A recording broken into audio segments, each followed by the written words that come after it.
Loposo mwindo to bundela mabele. Loposo mwindo to bundela mabele. Loposo mwindo to bundela mabele. Loposo mwindo to bundela mabele. Tele mato bundela mabele. Tele mato bundela ekolo. Tele mato bundela mabele. Tele mato bundela loposo. Tele mato bundela mabele. Tele mato bundela ekolo. Tele mato bundela mabele. Tele mato bundela loposo. Likambo ya mabeleza masekite. Mambu mamyondo mangolo melina. Oyo tozomona awa eza ya ngai na yo. Mabele oyo tokonyata eza ya ngai na yo. Matondo mingi na bino bandeko balandi émission Bayindo totelema. Esengo pesa ya kwamba biso solo bandako na bino poko ela mopa wana bino boswami ebele kolanda émission ya conscience. Émission ekelamaka na objectif moko ko lakisa moto moyindo ya uti wapi ya komi wapi pe azali kokende wapi. Nde mokolo na mokolo toyembaka bayindo oyo bazana makanisi ya malamu bakoki kolamusa makanisi ya bandeko na bango pote bakoka kokende liboso.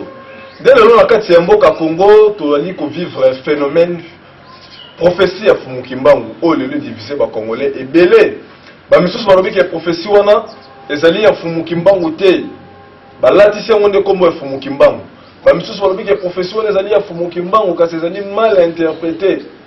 Comment fait-il ba nyonso ba na sangwa Fumukimbangu to na kombo ya Fumukimbangu baza ebele na kati na masanga o bazo kamba ba chef spirituel mais ba ko kozala langage moko te to éviter. Ezali division wana tolo bali nzambe mutatie ba na kati ya division wana to ezali mutu na mutu pour na positionnement na ye nde azali ko défendre selon ye pe selon makanista ye. Nde lelo to yemi moko ya ba chef spirituel o bazwa mi na kati ya religion wana na komo ya ngunza lobola nde to kosolwa ne bola la prophétie ya Fumukimbangu ngunza lobola mbote na biso. Mbote tatatambi mbote bandeko balandi bisika biso bozwami pona bolandi lelo croyant africain. Matondo mingi toza biso moko te lelo toza accompagné na moko ya ndeko mopanzi sango ya sango ya lobiko ya bayindo oto bengi na kombo ya ndeko na ngai kinoka nde lelo tokosolwa na bango masolo na nguza lobola ndeko kinoka mbote na biso. Mbote mingi na ndeko na biso netambi pe na bandeko bazali kolanda biso matondo mingi. Kaka nito isa ino ne bandeli lelo tokosolola sur ba prophétie ya Fumukimbangu ba biso balobi ya Vuluskimbangu mobikisi Kimbangu nde tokosolola na ngunza lobola. Ngunza lobola bayindo lelo takoko banini lelo bayindo bakuba victime ya makambo ebele ya bino basali ya nzambe. Bakokende na christianisme babebeseli bango ba prophétie kala mingi te Yesu azali koya boye bandimi yango titi ba miso ba découvrir que oya Yesu azali lokola mutake na kati ya kabili bakomi nyongo ya kalobi ebele balembi. Bakena Islam bakena susu bafifaka ba prophétie kaka. Bande kona ba se rebeller na Islam na christianisme baye na kati ya religion africaine kolanda bino ne ba enseignement na bino. Baya ko kote bino be ozotambola pe kaka na kati ya ba prophétie. So na kati ya ba prophétie bino opesa ki biso na mokilo biso dozwami ezobala na te. Nazo maîtriser pena ba profession malamu te lokwa to yembi bino moko ya batu oyoyo bosaba bandambu ya Fumukimbangu do tous les ngunza lelo ndambu ya Fumukimbangu ozo maîtriser makambo wana. Toza na prophétie moko balobela Fumukimbangu asala na 1921 ya kwatulendo yango lelo na kati ya mboka na biso ezali koloba mato evite ngunza lobola nini okoki kososolisa bandeko to interprétation na yo pour la prophétie wana ekoki kozala penza nini osunga ebele ya batu na ngongo bazona ndemiso bayindo totelema epai wana bazwami maloba epai na bino ngunza lobola. Matondo mingi tatatambi na maloba bino bopesi biso nde wana pasi na biso na pasi na bino ezali kaka ndenge moko pamba te maye biso tozali komona lelo ekeseni lisusu te na maye biso tozali kubundela elingi koloba ete biso bangunza tokomi na emoneli moko na ba pasteur na ba chrétien baoyo bayaki kokosa mokili kokosa particulièrement bayindo nde esalemi bongo pona nini po na kozanga koyeba po na posa ya bozwi po na nini raison penza yebani te kasi biso tozali na mission makasi ya komema bato na solo na bosolo bwa solo talati na toye po na ososolisa bato na maye malobamaki depuis 1921 epa ya mfumu Kimbangu. Prophétie ezali mibale to misato ya mfumu Kimbangu kasi oyo ezali crédible ezali moko prophétie ya Mbanza Nsanda oyo asalaki le 10 septembre 1921 ya Muteba Kangaye. Prophétie ena ezali non controversée, c'est-à-dire ezali na ba version contraire te par rapport na ba prophétie mosusu. Alors soki sikoyo olingi oyeba réalité ya prophétie ya mfumu Kimbangu luka prophétie wana ya 1921 nde yango ekopesa yo bososoli na ba prophétie isusu oyo ikoki kolobama na ntina ya mfumu Kimbangu. Alors na bokuse na kosepela soki bokopesa autorisation to banda ko examiner prophétie yango ya 1920. Ah bozana yango iyo ekozala malamu bosongebele bandeko bazwa nanu chance te ya kotanga yango to ya koyoka yango ezalaka ke mfumu Kimbangu asalaki prophétie ezalaki prophétie lokola émission objectif ezalaka kolakisa bayindo oyo bango bayebaki te tokopesa bino ordre ngunza lokola bo soki bokoki kotangela ebele ya batelespectateur bazolanda biso na ngonga oyo matono mingi tata Tambi toye na prophétie ezali awa toyebi te soki bino topende koboye na bango ba oyo bakotanga to avancer nde wana tozokende malembe bino soki bokoki kotuna mituna ndeko asunga bandeko ebele bazolanda biso na ngonga oyo matono ndeko Kinoka bokoki kotangela biso awa prophétie ya mfumu Kimbangu elobami na 1921 et zali na biteni misato babengi les 3 étapes de la prophétie de 1921. Na 3 étapes wana nde ezali kolimbola mayemanso makoya pe masengeli koya. Na eteni ya yambo ekozala nini? Mfumu Kimbangu akolobela les premières décennies. Elingi koloba décennies dans le pote ezali ba zomi. Donc moula 10 ans. Les 10 ans, les premiers 10 ans. Les premiers 10 ans ekoki kozala dans 20 ans, dans 30 ans, dans 40 ans, dans 50 ans, nini ekoya dans 60 ans. C'est ça les premiers 10 ans ou les premiers décennies. C'est ça yango. Nini yango ekoya dans les premières décennies. Voilà, tokoki kobanda awa na main. Ndeko na biso soki tokoki kokena na mwalo. Matondo mingi croyant africain na prophétie bopesi biso nde na bandeko balandi to bandi awa na main. Mais les décennies qui suivront la libération de l'Afrique seront terribles et atroces. Mboula zomi. C'est-à-dire que 40 ans, 50 ans, 60 ans, oyo kolanda indépendance Afrique et kozala passe makasi. Car tous les premiers gouvernants de l'Afrique libre travailleront au bénéfice des Blancs. Bankumu nyonso ya Afrique oyo bakolia sima ya lipanda bakosala la mindele pe bakosala na nzela ya mindele. Un grand désordre spirituel et matériel s'installera. Mokakatano tope bulu yeke moko ya molimo ekosalema na tango yango. Tata journaliste bino batuna kama bino mituna te. Est-ce que lelo makambo wana ezomonana to pe ezomonana te balobi dans les premières décennies siko tolingi to situer actuel chef de l'État président Kabila Kabange to situer ye pour avoir tout ça na première étape balobi na première étape ba président nyonso ya Afrique balobi ya Congo te mfumu Kimbangu lobeli Congo te ba président nyonso ya Afrique ba kosala na misala na bango bato ba ko gagner mbano ekozala plus mindele nde bato ba ko gagner balobi lisusu boye babakisi désordre ya molimo donc binzambi na désordre ya molimo ekomona na makasi sikoyo ngai na yo lelo tozali awa na kati ya Congo pe na kati ya Afrique tozali sous le régime ya président Kabila Kabange to constituer wapi par rapport na réalité wana est-ce que président Kabila Kabange azali na kati ya bulu yeke wana azali na kati ya ba président oyo bazalaka au service ya mindele ndenge Fuma Kibanga lobaki to pe to leki déjà étape wana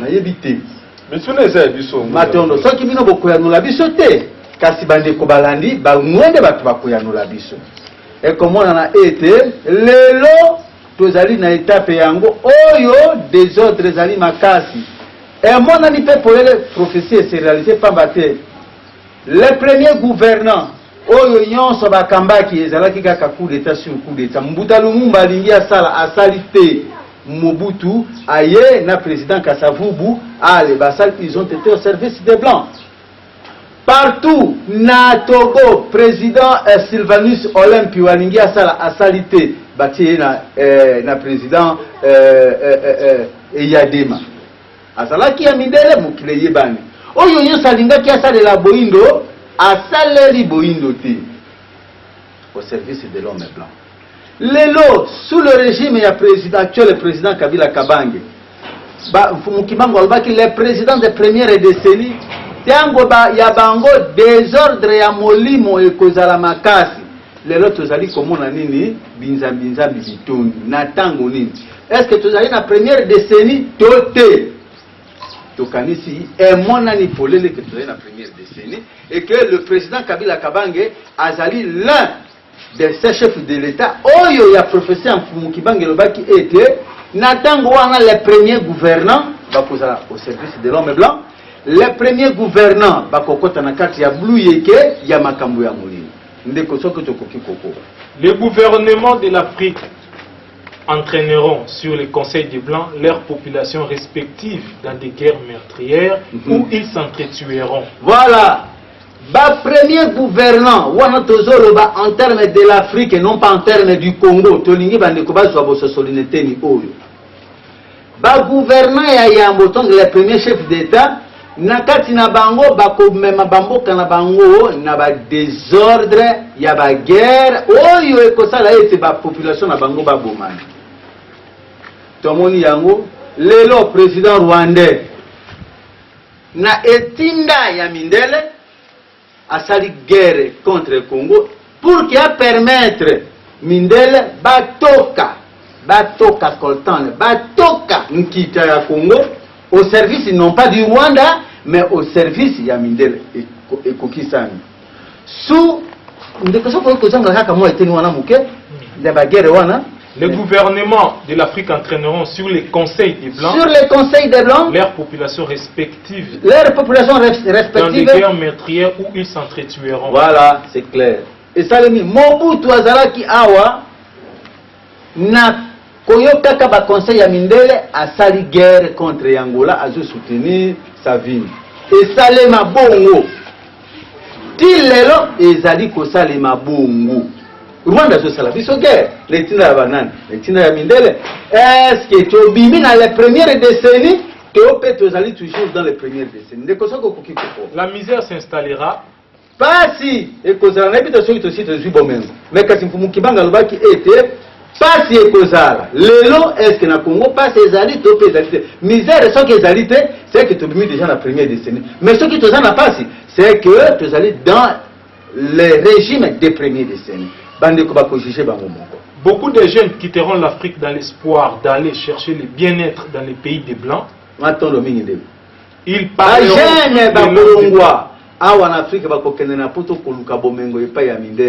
est-ce que je sais le matin ce que je sais le matin sur les lots, c'est que Tolongo na première étape, il y a le président de première décennie. Parce que si Tozali Kotanga, Tozali na première étape, il y a le président de première décennie. Balobi et Tebajene Bakokende Koluka Bomengo na Poto Ebere, na Afrique Mobimba. Est-ce que les lois Ezali Kosalema Tote Bandiko Bokoya no Labiso? Ils parleront toutes les langues des Blancs. Parmi eux, beaucoup seront séduits par la vie matérielle des Blancs. Ainsi, ils deviendront la proie des Blancs. Matondomi. Ils parleront les langues des blancs. Lelo, nabande konabiso bena kasai. Oyo bazalaki ko protéger Chiluba. Bana na bango bakomi koloba lopoto. Est-ce que tu bimi na première décennie? Tu peux tozalika na première décennie ndenge fumuki banga lobaki. Yaya na ngai ntomba na kinanda kona ye. Au cadre na kati ya mboko bana bazolo babango nyonso français balobaka lontomba te. Na tuni mais comment bana bazoyoka même na koyoka lontomba te. Alors c'est la quinoiserie. Na seki j'avais compris que c'est la prophétie d'un Mfumu Kimbangu ndenge alobaki dans les premières décennies makambo oyo ekozala. Ezo sala malelo te est-ce que mutu nyonso te. Ezo mona te ke bato nyonso balingi baloka ka lopoto. Soko yebi lopoto te et comme sonité mutu nyonso azolula nkota ya mindele.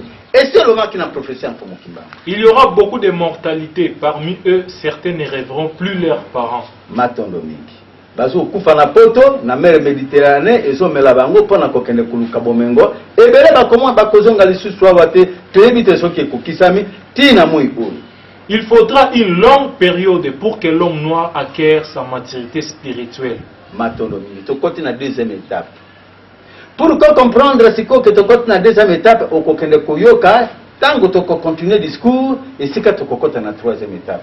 Na deuxième étape ekozala nini? Na deuxième étape ekozala une longue période. Période moko ya mola esengeli ezala pour que moto mwindo azwa maturité spirituelle na ye. Alors ekozala combien de temps? Biso toyebi ke tango Yesu abotami kuna epa ya mindele pour que christianisme evanda bango pe bazalaka na longue période na bango. Yesu akufi siko nkwatule no moto na bunguya na bango.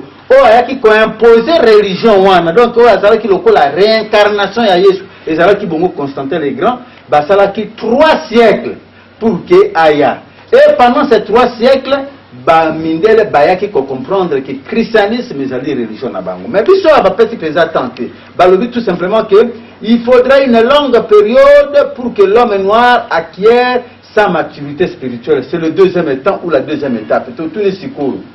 Moto moindo moi moalelo. Azali la maturité spirituelle ou pas. Ce qui moto moindo azui bonsomi ya molimo. Akomi mayere na ndenge ya molimo. Wana tokoti na deuxième étape. Mais bon tala kaka bino moko binzambi bazali ko bomana. Bazali ko ti désordre. Est-ce que tu as la maturité spirituelle? Pour ne pas la religion africaine, mon monde a pas la maturité spirituelle. Ce qui a yébi le vrai kimbangisme, ce qui a yébi beaucoup qu'on a yé, a comme le cola chinois, a comme le cola indien, a comme le cola mindele na christianisme na bango, a comme le cola juif na judaïsme na bango. Ce qui a yébi beaucoup qu'on a yé, ndewana a comme la maturité politique, maturité spirituelle. Tout na lelo. Est-ce que mon monde a comme une âge wana, il y a maturité spirituelle?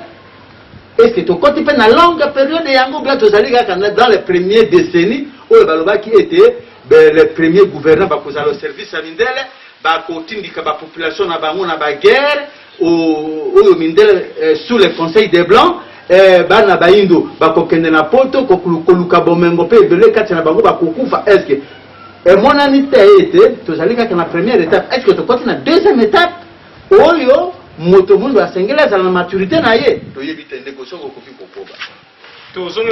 Il faudra une longue période pour que l'homme noir acquiert sa maturité spirituelle. Celle-ci permettra d'acquérir son indépendance matérielle. Balobi tango moto mundu akozwa maturité spirituelle wana na longue période wana et que ça a été azwa indépendance matérielle. Qu'est-ce que l'indépendance matérielle?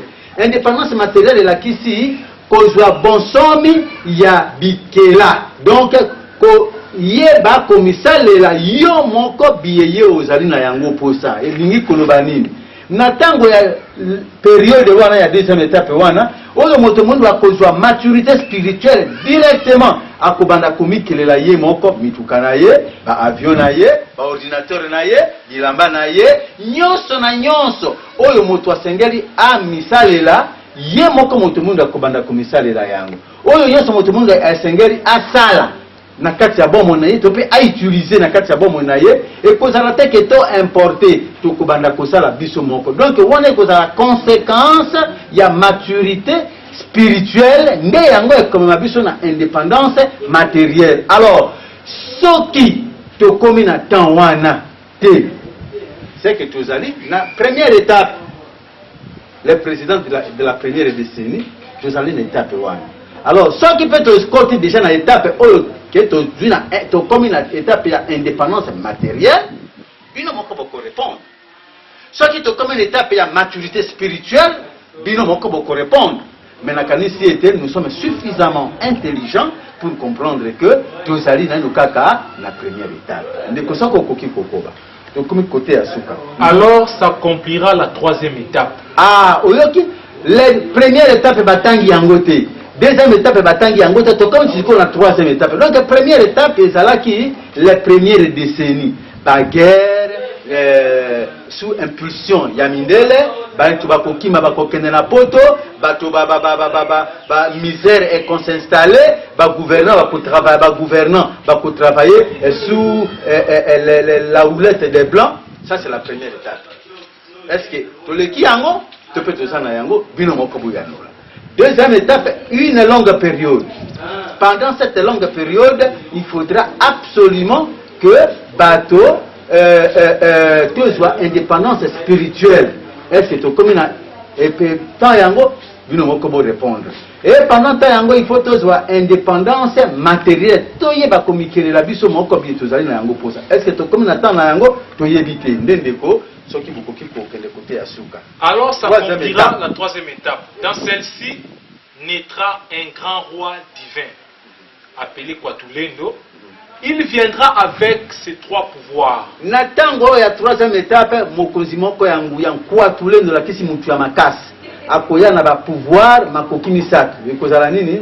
Les pouvoirs spirituels, les pouvoirs scientifiques et les pouvoirs politiques. Yabokambi. Je serai moi-même les représentants de ces rois. Wana fumukibango moto azoloba. Akoloba nkwa tulendo moto yangu ya oyo akozala ekozala ye moko. Nde moto akoya lisusu kosala na kati ya mokonzi yangu ya wana. Je liquiderai l'humiliation que depuis le temps le plus reculé, l'on a cessé d'infliger aux Noirs. Alobi akomisi kona je la kisi ken kwa tulendo wana ekozala ye moko. Alors tango akoya akolongola moto muindo na soni oyo bayokisa ye banakala. Alors tokotuna bandeko. Lelo moto muindo parce que ba mususu balobi ke baza bankwa tulendo. Ba mususu balobi ke bangonde ba mfumuki mbangu. Est-ce que ba liquider son to mfumuki mbangu ba kitango ye akoya. Esengeli a liquider alongola moto muindo na soni. Yoko kwa tulendo, yoko mfumuki mbangu. Mais biso tozalika ka soni moto muindo c'est la race la plus humiliée de la terre, la risée de toutes les races du monde. Sikoyo ndenge nini okozala nkwatulendo okozala mfumuki mbangu mais moto mundo kaka na sono boko balisusu ndeko na ngai. Car de toutes les races de la terre, aucune n'a été autant maltraitée et humiliée que la race noire. Iyo tozo koba continuez à lire la Bible. Boko bakaka kotanga Biblia. À travers ces écrits, vous arriverez à discerner les actes de ceux qui sont venus vous apporter ces livres et les écrits ou principes moraux contenus dans ces livres. Il faut qu'un voleur soit saisi avec l'objet volé. Matonomi. Balobi boko bakaka kotanga Biblia pote boye ba mokakatano ya moto oyo amemela kibiso mokanda mwango. Pambate moyibi esengeli kokangaye na eloko oye aibaki. Donc mukimango atindi biso watotanga Biblia te lokola buku esantu te bongo te. Kasi atindi biso totanga Biblia na tina ete te kokabongo kososola lokuta oyo batu wana bayaki kokosela biso na nzela ya mokanda wana. Talati na biso lelo banguza tozo sale la Bible na modèle l'église kimangiste te mais tozo sale la Bible po ya kolakisa ba contradiction ba incohérence ba contre-vérité ya mokanda wana na tina te bato ba se libérer ba libérer bomo ina bango na kati ya religion oyo ya bapaya oyo ya ki kotia biso na bongo. Nous aurons notre propre livre sacré dans lequel seront écrites des choses cachées pour la race noire.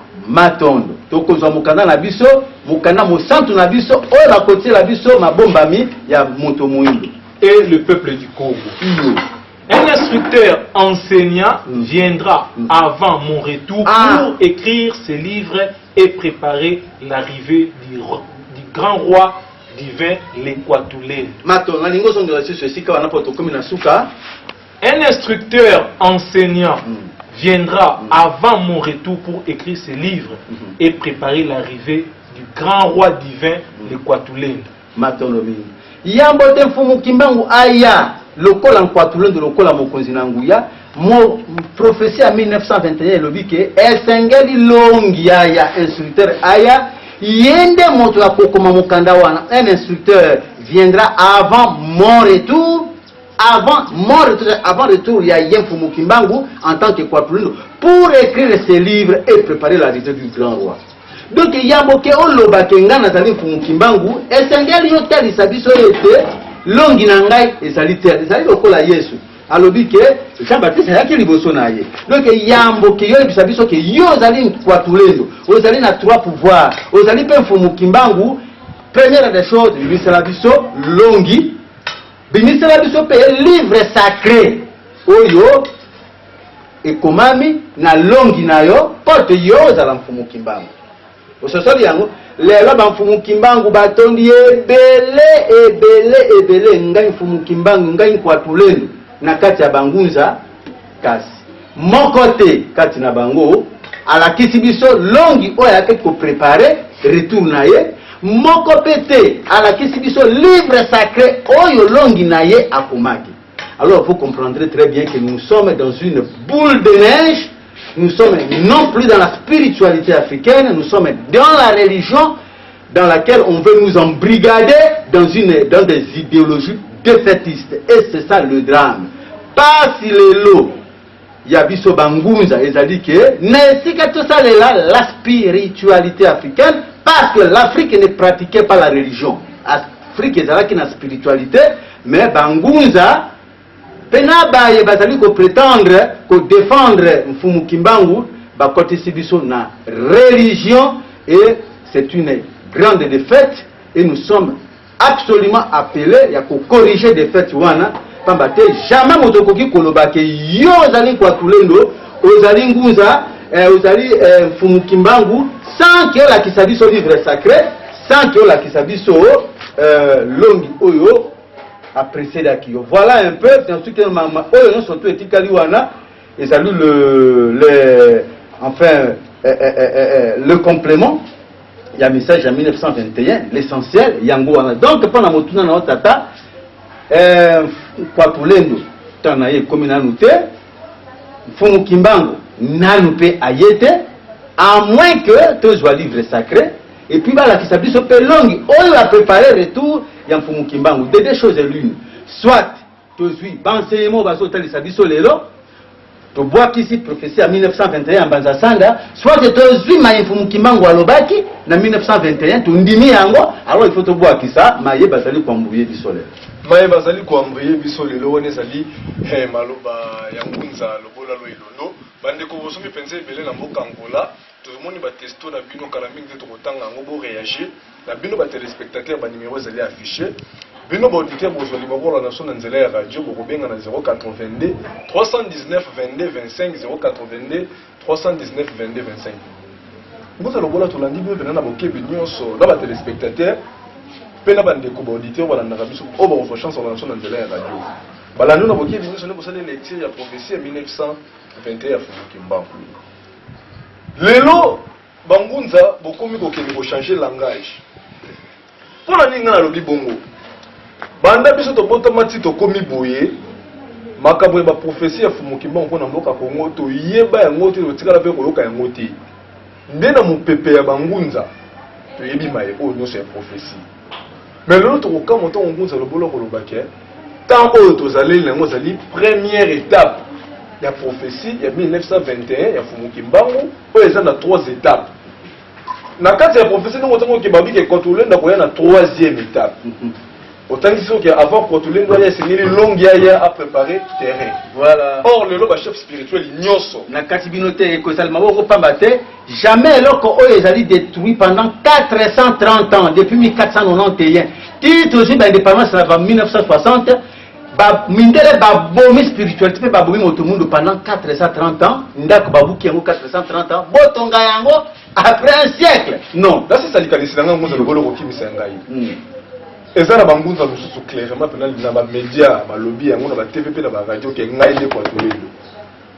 Moi, quand je suis président Kabila, il a dit que les journalistes vont soutenir les gens qui ont dit que tout le monde est bandi mina bango o baza na kati ya bisika bango bazokamba bayebi ke ba chef spirituel na bango ne bango baza bakwatulendo so tango otangi biso nini prophétie 1921 oyo ezosenga ke soki mkwatulendo atelemi esengeli déjà livre centre ya bayindo ya bakongolais te mais bayindo en général ezala déjà muzolobola peuple congolais to bayindo nyonso bamonaka potopoto na kati ya christianisme na islam batikaka yango balandaki religion africaine pour monaki bino bozolobela makambo bayindo ezobalana na nature na bango na potopoto oyo po ebele bandeko ndenge na lobi boye banimero bazosende so ya kuna batesto ezokoma déjà ebele kuna na bapel tokotanga batesto na bandeko boreagir na bandeko za afficher muza lobola bomo ya bandeko wana mokolo na mokolo ignorance wana bino bote yongo ke bino éveil ya conscience bazui ba ignorance la religion ba pa ba na bino bo memi mo na polu yeke ming ba yebi ke ba chef spirituel ko baza ba kontulendo bon se justifier ndenge ni liboso ya bato na lelo tozali na justification moko et pas na bango te faut boza na yango tozali na justification moko et pas ya bango te tozali na justification et pas ya tata mokeli na ba koko na biso. C'est là que nous banguza toko se justifier parce que lelo kati na batuwana oyo bandimaki mayowana soki toye lelo ndenge tozali kolimbola lelo ebele pe bakolanda biso te malgré tolimboli boye parce que biso toye na sango ya sika te toye na prophétie ya 1921 po te tolimbola yango. Est-ce qu'on dit que nyonso bayi bakosamaki na mauvaise interprétation prophétie ya 1921 bakondima biso pe pamba te tata mokeli akela bato ndenge mibale mosusu ya kobuba baninga na mosusu ya kobubama donc bazali il y a des gens comme ça basalema aya bubi bato na bato mosusu basalema babuba kaka bango. Ça c'est naturel, il y a le positif et le négatif, mais nous avons le devoir, la mission de porter la lumière et de chasser l'obscurité. Ce qui te salaki yango bongo encore que tokoki kondimate que te salaki yango parce que prophétie oyo totikala kobomba yango te topesa yango ebele ya bato bazali na yango parce que c'est la prophétie qui n'est pas controversée et ezali na ba version contraire te prophétie oyo mais interprétation voilà interprétation ok mais pas na nini batunaki biso te baaki pa bangunza batalisa biso te ete tala ngunza tala place oyo ezali boye ke toyoki moto mosusu alobi ke ye azali nkwatulendo ndenge uti kotalisa mosusu alobi ke nga naza mfumukimbango mais awa elobi boye elobi le contraire mpona nini bayete parce qu'ils sont déjà dans la religion parce qu'ils sont dans la religion mais lala biso toyete molimo nini ekambaka bangunza nyonso nde tozoyoka baye nyonso batelemi na sango ya mfumukimbango molimo nini ekambaka ezali molimo ya mfumukimbango mpe ya bakoko soki molimo ya mfumukimbango ekambi bino nyonso lingolobaka bino bangunza boza bandambo ya mfumukimbango iyo mosusu aza lisu mosusu aza masala lisu mosusu aza zolo mosusu aza mini nde bosali nzoto ya mfumukimbango iyo comment fait-il bino baye boza nzoto ya mfumukimbango bon molimo moko na mfumukimbango ekambaka bino so boyi na media même maloba ezokima moto na langage na ye ngunza bosunga biso bayiosami mingi. Très bien tata Tambi il faut yeba ke mokili oyo babengi yango Nseki Congo donc mokili ya libebi ezali na batu oyo bazali ke bazwa makabo ya minene epai ya tata mokili balongo mpe bakoko ete baya kolongola mokili oyo ya biso bayindo na kati ya libebi. Mais na tango bakoti mokili oyo ezali na mibeko na yango na lolenge na yango pe netamboli na yango surtout awa na Afrika mopepe nyonso etuni na mipepe ya mindele na Afrika awa tozokela eloko te tozali ata na eloko moko te tozokela tina moto tobungisi ndenge ya kokela moto soki tobungisi ndenge ya kokela moto tozosalela allumette ya mindele ebongo elamba ebongo ndako ebongo motuka nyonso toza biloko ya mindele. Alors na lero yo ozali kotangisa bosolo ozuli kabo ya kotangisa bosolo ose retrouver na mokilo ezali ya yote mais osengela vivre kaka na mokilo il faut za tata Tambi ngai na ye ko juger mutu te na ye ko juger mutu te po na yebi bato bazali na makabo ya minene oyo mokili ya molimo epesi bango tozali kaka ndenge lobi bandambo ndambo oyo bateye lokolo ya pantalon oyo chemise ndenge kaka tailleur ya kataka. Alors toye na mission mais ndenge toyeli mutu na mutu nde azali komene combat na ndenge na yezero ko na kati ya bal na kati ya terrain boye bozali équipe moko.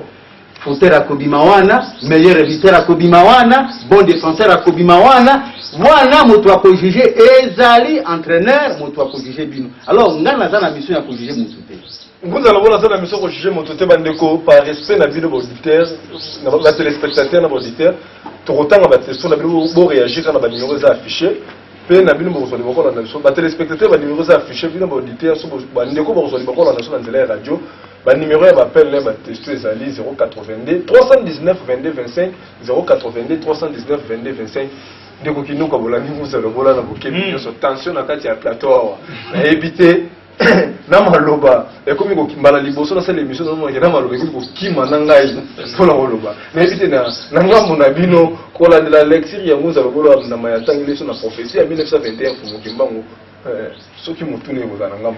Merci mingi ndeko tambi ndeko siko talisa penza biso atozoyo kabango kaka ndenge bazoloba wa croyant africain ngunza lobola toti kotanga prophétie na bino elongo ngam kutu na tangi yango mais biso to moni bokimi nde mingi na prophétie wana ya 1921 nani tozonga na prophétie musupo makambo prophétie nde ndeko na ngai tambi alobaki toyebaka yango te.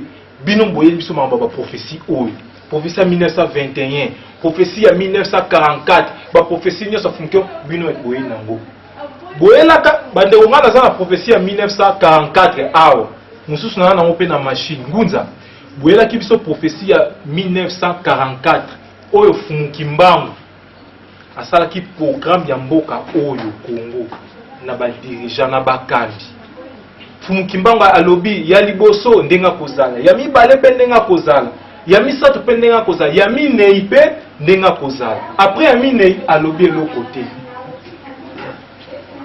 après ya minei mutu azate 4 présidents professeur bino boyaka nango siko lelo tongo midi pokwa na TV président Kabila mandat des mandats spirituels akokoba azakaka akotaka na makambo na bino te akobima pe wana te ngunza lelo président Kabila alobaki ako respecter constitution pe atosi abimisi dauphin na élection awa na décembre azana lisusu te atiki bokosuka wapi wapi ngunza après 4e président selon prophétie boyela biso 5e azate 5e azate na 2021 kwa tulendo biso tozosela kwa tulendo na 2021 kasi bino te nyonso tozoloba bino boya na ngwa mamba bakwatimo nyonso bino ngunza élection yango kasi oyo akobima na élection ye wana kwa tulendo po 5e président azate na prophétie ngunza malobo mboka na bino matondo mingi ndeko kinoka pe longona ndeko na yetambi nakanisi natalisaki bino polele ete la vraie prophétie en Fumukimbangu ezali clairement prophétie ya 1921 ngunze bongo oyo ya 1944 boyaka nango pe oyo toyekela yango te tata d'accord ok prophétie oyo ezali en contradiction totale na prophétie ya 1921 prophétie oyo ezali ya tata Kiasumba ndenga zwera yango mundele mutu ayebi parce que tata Kiasumba azalaki boy ya mundele ba autoriser akende kotala Fumukimbangu tango abimi na prophétie oyo.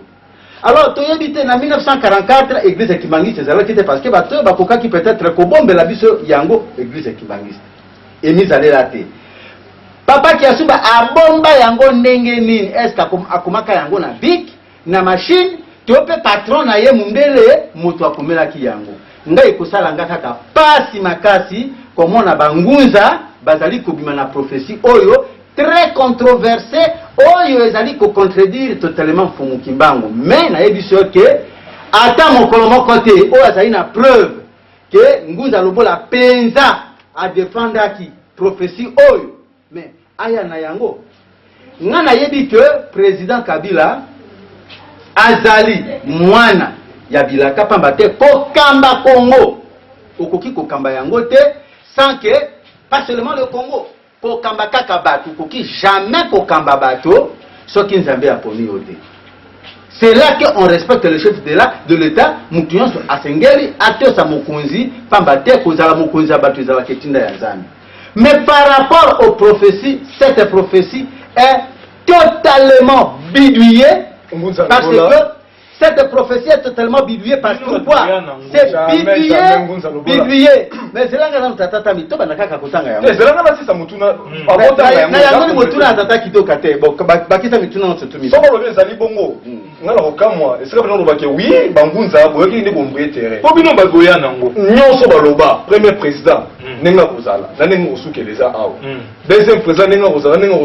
que troisième président nenga kozala nenga osoki comment awa tina 4 fier pe na 4 babini akozala elengi to mona président Kabila elengi.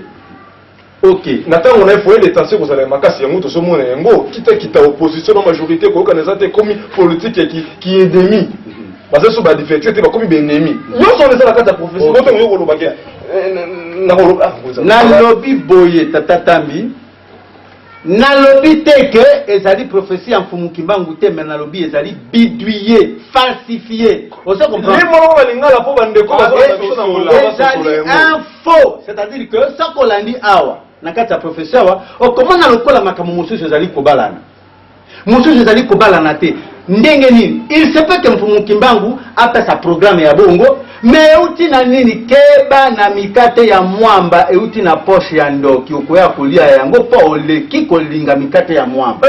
Alors ce qui ozali un vrai prophète okoki ko il faut ça molimo il faut ekamba yo elakisa yo ce qui eloko wana olingi o salela ezali ya solo.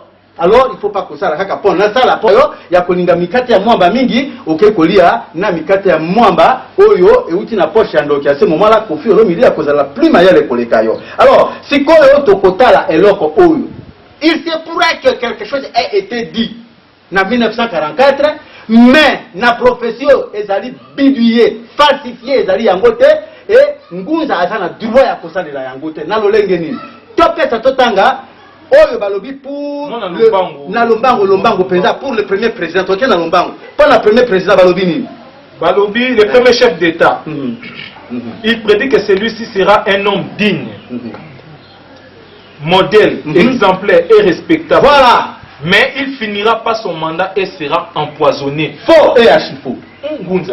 Mais je te dis,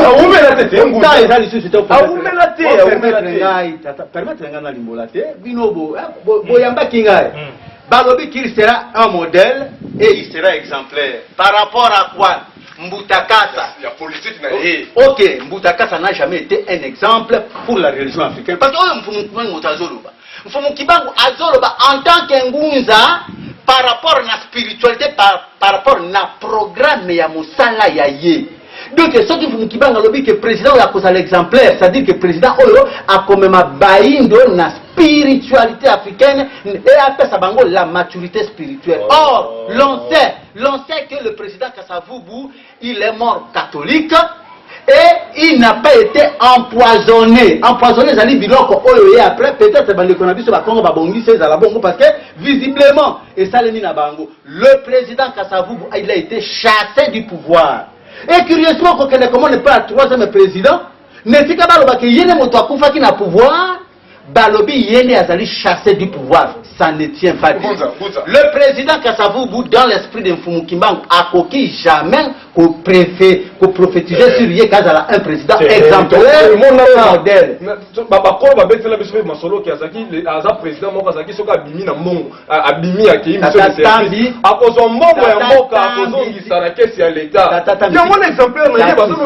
pas ça, Mfumukimbangu, on ne peut pas parler de l'économie parce que pour gérer un pays, pour remettre un pays sur le rail, il faut d'abord la spiritualité. C'est ce que Mao a fait en Chine. Mao est allé quitter qui bon jugé sur la période de Mao, Chine est allé qui n'a pas Nzala. Nzala pas si. Mais Mao a allé grand pendant na programme culturel na ye. Azongi si bateau na culture na bango a fermé ma frontière spirituelle. Mais ba chinois tant bazongeli bokoko na bango c'est par là qu'il est grand ozo lamfumu bango on a bangunza président Kasavu bakoza jamais exemplaire tout na bisika surtout bangunza o batali responsable batalisa yo soki Kasavu batali longo na kati ya ba président longo ne mosantu uso babelelaka molimo ya Kasavubu babelelaka molimo ya Mbuta Lumumba bakobela molimo ya Mzee Kabila jamais Kasavubu na religion africaine kene kotuna religion ezali président responsable jamais Kasavubu azali exemplaire na yebiso obongo et akoki kozala babwakele ba fleur ne babwakeli ye awate lokola temps ezali de tata il y a deuxième balobi boyo ça to sauter deuxième c'est lokola ebalani on comprendre parce que oyo pe azalaki mo Congote Mobutu et reste à savoir prophétie oyo na période ya Mobutu etikala koloba mate et finga Mobutu na lolenge oyo est-ce que ezalaka to pe ezalaka te to sauter to kende na troisième pour ngunga ipusani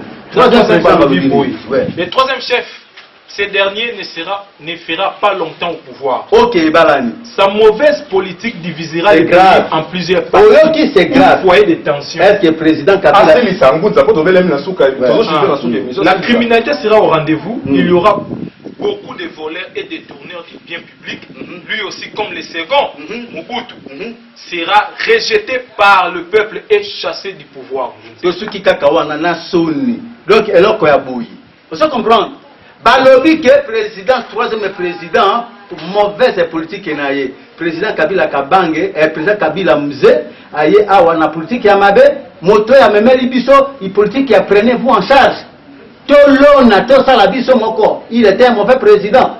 Et puis balobi la criminalité sera au rendez-vous. Bandi konanga tabino moko. Ça peut profiter de Fumu Kimbangu. Moto asilisa kuluna.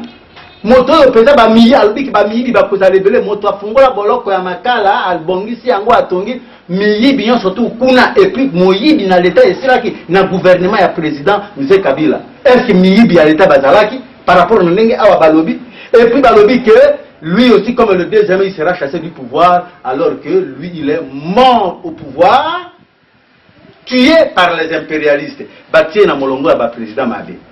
Faut-il prendre une telle chose? Non, ça c'est pas sérieux.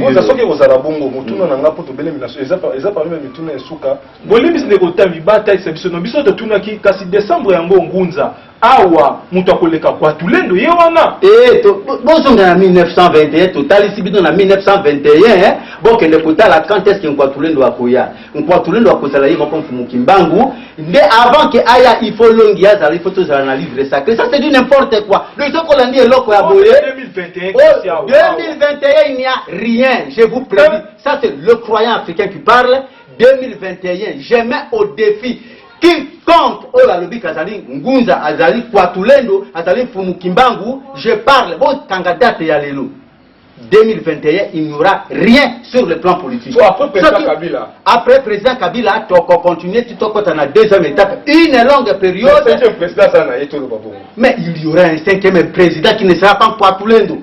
Le Kwatulendo, il faut attendre, il faut l'ongiaya, livre sacré, il n'y aura rien. Président Kabila a continué maintenant, tu peux respecter la constitution, à l'ongo, à ticket, c'est tout à fait normal. Ce qui a le bic, à l'ongoité, à sa manœuvre, c'est sans problème. Ce qui a le bic, à respecter la constitution, c'est son problème. Mais pour ce qui est de l'an 2021, on peut tourner la poire, ça c'est du n'importe quoi. Nous allons voir la moindre manque de notre société, de bien la soupe et l'émission de la mission, nous allons voir, tout le monde se dit aux êtes conscients qu'il faut manque en 1944 à celle qui professait qu'on a de la président.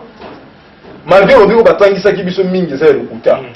À partir du moment où Makambo et Sali Lokola et Balan, Ebele et balanité. Balanité pour le premier président et le troisième président et balanité. Vous comprenez? Makambo est 6 mois pour le quatrième et le deuxième président. Est-ce que ce n'est pas une prophétie par anticipation? Le cas de Moutomo Kaya et Bisanga que na 2018 nenge tozali le Moutomo Kaya na prophétie à lobby que le président Obama sera le chef d'État des États-Unis. Ça c'est une prophétie ça. Mon dit qu'il y a un prophète dans le Sabino que le président Obama ou soit en 2016. Moutalobi que le président Obama sera prophète en 2000 aux États-Unis. Ce n'est pas une prophétie. Donc, ezali biloko moko, soko tali ndenge makambezo balana te. Trop nesike balani siko kolobani. Nesike balani et qui cause la possible que Mfumu Kimbango, et ça c'est vraiment possible, à prophétiser qui sur Mboka Oyo, mais Baye Bazwa qui masolo wana, ils ont bidouillé le texte, ils ont falsifié le texte et Ngunza a coquille jamais collé à la télévision, abimisa wana, d'autant plus que l'élément eux ezali kuna, ezali faux et archi faux. Donc en 1921, on dit yango on appelle le baki na bal. Voilà ezali non controversé, ezali bongo. Bah église, même l'église à Kimangisa, tout le monde reconnaît ça. Il y a 44, il y a 44, ça n'a pas. Pardon? Mais c'est-à-dire que, absolument, c'est-à-dire que pour qu'on ait un Fumukimba, on a prison, il faut mon délai après sa autorisation. Alors, là, on a Bimakuna. Ma solo est au Kosolanae. Mon délai est mon vraiment faut-il qu'on soit présent alors qu'il n'était pas un ennemi? Ok, et puis il faut un niveau mondial azali, intelligence, il y a ma belle mondial azali yango pour que va doper, va détourner, va torturer sans un message en Fumukimbangu. Est-ce que le blanc n'était pas capable? Il y a pourquoi ça bise dans le nengo wana. Alors oye, bâtir yo pambo ah, obanika a consommer non pas moi. Pas moi on est allé le baisuka ya muza lobola pour l'émission mokolo mwalelo. Bande ko ebele faut mambo zoma ki ebele na mboka ngola.